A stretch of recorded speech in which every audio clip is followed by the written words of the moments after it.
Okay, so ladies and gentlemen, Dakore Omobola Ebusun, popularly known as Dakore Akonde. No, Yeah. it should be the other way. I don't know. Sort that out. An award-winning Nigerian actress or actor, as the case may be, producer and television personality, born on the 14th of October. I won't say the year. Exactly. I was going to Say stop the you year. anyway. Say the year. I'm not shy. Okay, 1978. Yes. In Bayel, she's a Bayelsan, Naja Data girl. Yes, so in the house. See, all this I can't help fine, it. fine. No, leave that one. No, we'll go enter that one pigeon. packaging. Packaging. Ah, Mama, I love it. I love it. Where are you from? Delta. Hey, Niger Delta in the house. Oh, sorry. Let's behave. What's the worry now? I don't enter pigeon. You said no enter pigeon. Shame we just the flow. They go. I think Niger Delta people. All this packaging, like let's see, like butter will not melt. Okay. We can switch. We can hang either way. So you're not a comedian, are you? I have a little bit of a comic streak though, so maybe I need to explore that. What do you think? Yeah, we can start a show. All right, let's do it. What would you call the show? On serious people. Okay, so Dakore is the first child. Yes. She's a Nollywood actor, model, and presenter. She attended Corona School in Lagos, Federal Government Girls College in Bauchi for primary and secondary education. She also studied mass communication at the University of Lagos. I did. Dropped out. Yes. Due to the incessant strikes by ASU.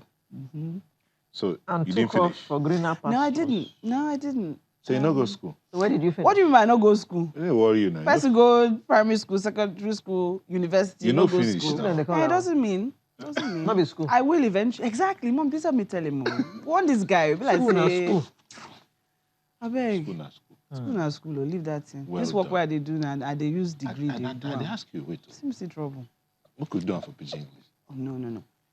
Hello. Okay. Okay, so God. tell us. Yeah. You came into Nollywood at a time when you came in quite like subtly, Yes. somewhat quietly, and then you just what happened? How did that happen? You know, I don't even know how it happened, to be honest. It was totally random the way I came into the film industry. I always wanted to be a musician. That was my thing, musician and journalist. Oyenka Wenu was a big, icon of mine back in the day. So I said, oh, I love the way she's handling both and being able to do both. But somehow, I found myself on a set. I was working as a presenter, a television presenter for a sports show. And a producer rather, was in the office, and she just saw me pass by, and she says, oh, I like your look, I like the way you speak. Oh, come and read this part and see if... And I read it with like 150%, just went for it, and I got the role. So that's how I found myself, and I came in through female producers, so I didn't experience any funniness, because you know what I mean? Me too. Yeah. So I got, did that, and then just at the time my film started coming out, there was an actor's strike. So I was like, oh my God. There was a strike in Unilag that made me vex. Now actor's strike made me vex. I went to London. I was like, oh, enough, I can't deal. And it's really hard when you're trying to do something and you keep getting all these obstacles, but it was part of the plan. It was part of Baba God's plan. So I went to London. I started doing the music thing. I was doing quite well. I started performing at the Royal Festival Hall and the Queen Elizabeth Hall and doing all this big stuff. And then the film started coming out. Yeah, I am a singer. I actually first say I'm a singer and actor, but because I don't sing much, people just know me more as an actor. But that's my heart. Music is my soul. So... Well. Yes, many layers here. So while I was away in London, these films started coming out and everyone started looking for me. It's like, who is this girl? Meanwhile, I'm totally oblivious, just, doing my thing, start to get the calls, and the rest is history. Here we are. So you now swung from singing to acting. Yeah, I went where the love was. I was getting love, I was getting love. And now you're a producer as well. Well, by the special grace of God, I'm actually working on my first feature at the moment. So it's a great time. It's a great time to be in the industry. I mean, we're really experiencing a real renaissance in the way our movies, our music, our photography, our art. I mean, everything is just so Everybody's vibrant. just loving it. Yes, so I'm glad that I'm still in the mix. Okay, Yes, so sorry. I just need to ask this. Can you tell me why most of the time in your movies you're acting romantic roles? Well, I'm not sure. I think maybe because, you know, they like seeing beautiful people getting paired up on screen somehow. You know, what we want to see on screen is we want to escape from our, you know, mundane lives. Yeah. And romance is a big part of that, you know, that universal, oh, boy meets girl. And so why And don't they you... fall in love. And they fall in love. And live all of forever, that. live happily forever Exactly, after. but Why it don't you doesn't really create happen one of that way. those bad roles? This fine lady who's a... Heartbreaker. No, who knows how to... Oh, yeah. Bruce Lee. No, come on. Not I that. actually did a little bit of those movies coming up. I was always the bad girl. That's kind of how I started in Hollywood. You know, I was very feisty and opinionated. I would be the one that would just scatter everything. And I think it was And great. almost always end up falling in love. Well, sometimes, you know, it happens. But, you know, I think I came in with a different type of vibe in the sense of when I started, every woman that was on screen was either crying or being beaten or something. And I came in with this fire and this passion and this energy, like, look, you know, we're women, but we don't take no, you know, BS. Yeah. So 100 movies already to your name. Yes, at last count. Including Emotional Crack. Oh, wow. That was... Playboy. Yes. Silent Tears. Yes. That was the first one. Silent Tears. Isoken. Hey, Isoken.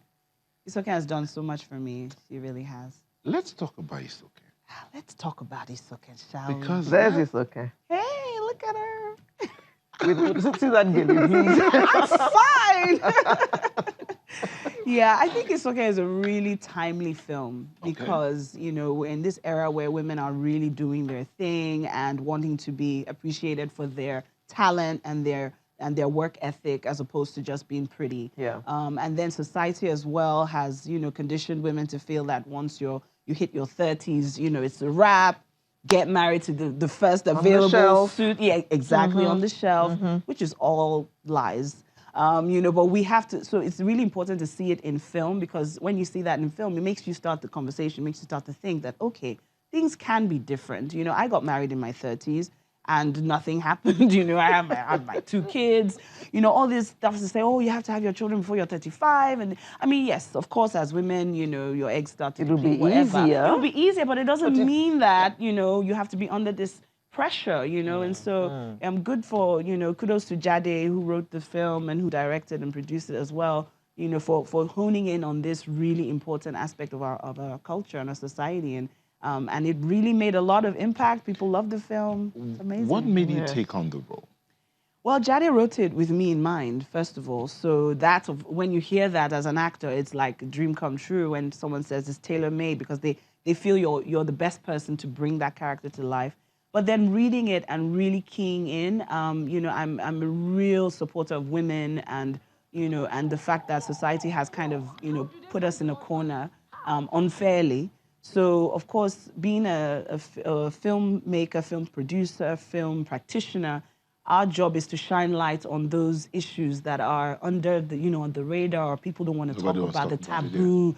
I'm drawn to those type of stories. So when I read it, I said, wow, you know, I will kill to make sure that I'm the one that brings this to life. And luckily, I did it, and people loved it, and I won an AMA award for it, Best Actress, you know, Nollywood.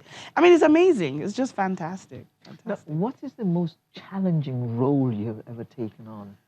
Wow. To be honest with you, every role is challenging because you might not do a good job. You know, you might not. You may get the role, and you may give it your all, and it may not work. So that's the challenge all the time, to make sure that I can bring that to life, bring it to life in such a way that it's believable and people will get it. But in terms of maybe the terrain, because working in this town is hardcore, but then even just within Lagos, just moving around, traffic and everything, and then not being here and then traveling. I mean, I shot a film called Sweet Sister in Owerri, and this was in 2006. And that was tough because it was an action film. So I had to do a lot of physicality, a lot of fighting, a lot of, you know, and it was tough being away from my base, you know, and I had to do that a lot, you know, in my early years in Nollywood because we shoot films in Asaba, shoot in Owerri shooting, you know, in Enugu and all of that, and being out, being away from your family for long periods, and you know, so that's challenging. Those are part of the challenges, you know. But this is what I signed up for, and I love it. So hey, I'm being away from the kids and my husband. Oh, that's another layer. Tough. Talking about kids and husband. Yes. So you got married, and there was this. I don't know where the idea came from that you were out of the movie industry. Society. It's society. It's that expectation. A woman gets married at the end it, of her life. ends. Come on, like when that happened, I was like, who said that? When did we have this conversation that I was not, you know?